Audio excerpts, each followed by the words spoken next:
Hi and welcome to my channel. I'm Victoria, your favorite fashion design tutor. I'm excited to share with you a series of tutorials that will walk you through the step-by-step process of dressmaking. In this tutorial, we are going to start with the basics of bodice pattern drafting. Whether you are a newbie or struggling with your foundation, this tutorial is perfect for you. To get started, we'll be making a basic gown and I'll be sharing the measurements needed for the project on the screen. So let's begin.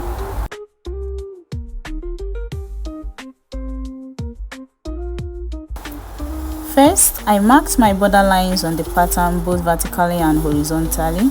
Next, I created my pattern block.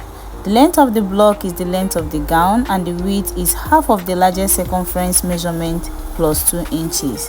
In other words, it's my hip circumference measurement divided by 2 plus 2 inches. I divided the block into two with the front block closer to me. Then I took my bust, waist and hip measurements.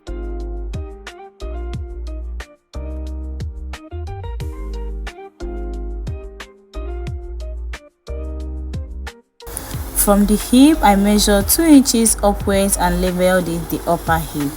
The initial line will serve as the lower hip. So the point of having upper hip and lower hip is to make sure that we eliminate sharp points on our hip area. I marked the knee by measuring to the actual knee and going up by 3 inches. Then I marked the gown length. I repeated the same process on the back pattern. Now let's talk about the waist. The back waist is shorter than the front waist.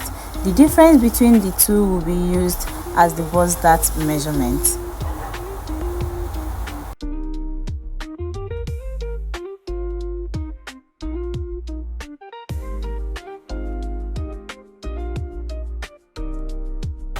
Moving on to the shoulder, I marked the shoulder measurement divided by 2 on both the front and back patterns. Then I marked the shoulder slope 1.5 inches at the front and 1 inch at the back. To create the basic neckline, I used a 3x3 measurement for the front and 3x1 for the back. To get the accurate neckline measurement, you can divide your bust circumference by 12. This is because the 3x3 inches neckline measurement does not work for everyone, especially if you're on the big side. After getting my neckline, I connected from the tip of my neckline to the 1.5 inches front shoulder slope and 1 inch back shoulder slope. Next is to get our armhole depth measurement, and the calculation is right here on the screen.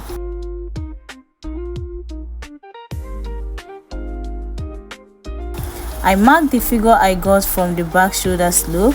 I measured what I have from the borderline, mark it at the front bodice to get a straight line, which I labeled chest line. On this line from the center front, I marked half of my shoulder measurement and connected to the shoulder slope. At the center back waistline, I came in by 0.75 inch and connected to the neckline and to the upper hip. This line will serve as the new center back line. From the new center back line, I measured half of my shoulder measurement and connected to the back shoulder slope to get my armhole depth line. On the front armhole depth, I went up by 3 inches. Now this doesn't work for everyone, so if your bust circumference is above 40 inches, divide your armhole depth by 2 and come down by 0.5 inch. So from that point, I went in by 0.5 and connected from the tip of the shoulder with a straight line. To complete the curve, I took my bust circumference measurement divided by 4 plus 0.25 inches and I went ahead to use the curvy part of my pattern master to complete my armhole curve.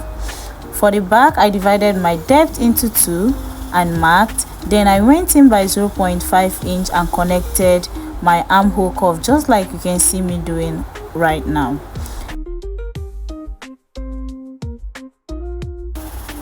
I went ahead to divide my waist circumference measurement by 4 and marked. Did the same thing on the hip. I took the measurement on the upper hip and took it down to the lower hip. I went ahead to connect from my chest line to my waist and down to the upper hip, and I repeated the same process at the back.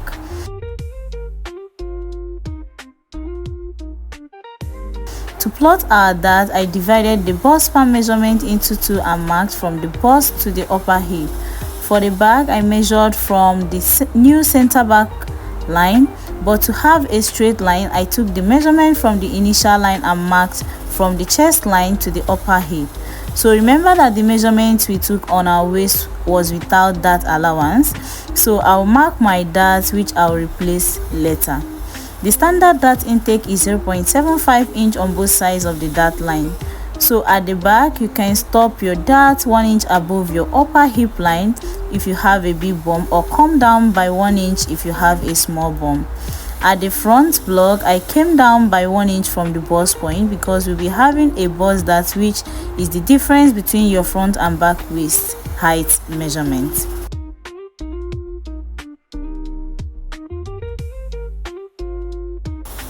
On the shoulder, I divided the measurement into two, marked and connected to the bust point. I slashed it open and cut the center of the pattern open to my waist so as to make it easier to close my bust dart. After closing my dart, I secured it temporarily with a paper tape and I replaced my dart intake on the side. Now, because I want my waist to be cinched a little bit, I replaced 1 inch instead of the 1.5 inches we took as our dart. I connected it to the chest line on both the front and the back pattern. So you will notice that when I close the bust dart, we basically transfer the dart to the shoulder. So I'll measure what I have there and divide it into 4. This process is 25% shoulder tightening, and this is to eliminate those excesses you usually have on your armhole area when you're making an outfit. I marked the figure I got immediately after the opening, connected it to the bust point and also replaced it after the armhole line. I measured from my borderline to make sure I still have my 1.5 inch shoulder slope. I slashed open the middle part of my bust dart using the crease line I got when I closed the bust dart. I closed the tightening I had on the shoulder using my paper tape.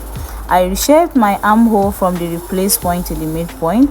If you have a sharp point, please blend it out. After doing the shoulder tightening, you notice an expansion on your bust dart. Place a paper underneath your pattern and secure with your tape, and whatever you have there is your new bust dart. I took the measurement I have on the hip all the way down to my hem at both the front and the back pattern.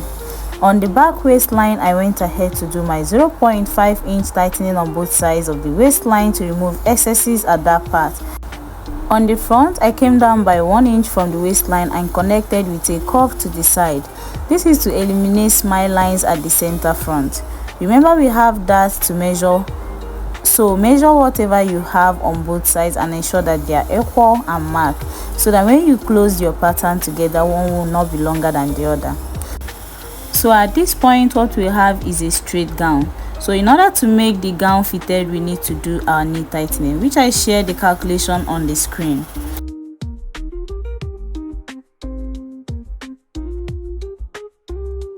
I used 3 inches for the tightening because I got a figure less than 3.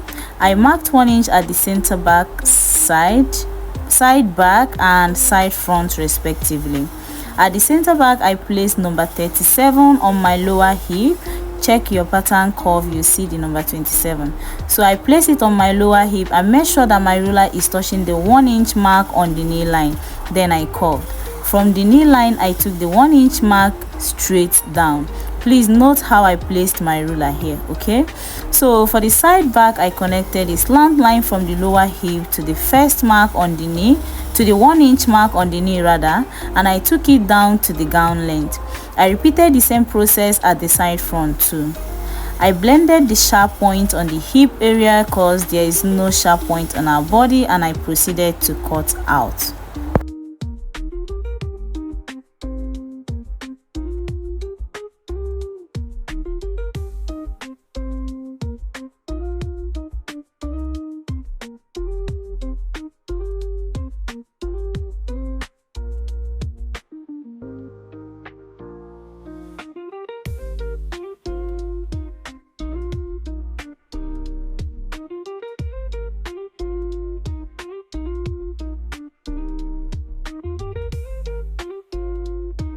So guys, we're done cutting and this is what the pattern looks like. And that's it for today's tutorial. I hope you found it helpful. Don't forget to subscribe, like, share and turn on your notification bell to stay updated on new tutorials. Thanks for watching and I will see you in the next video. Bye.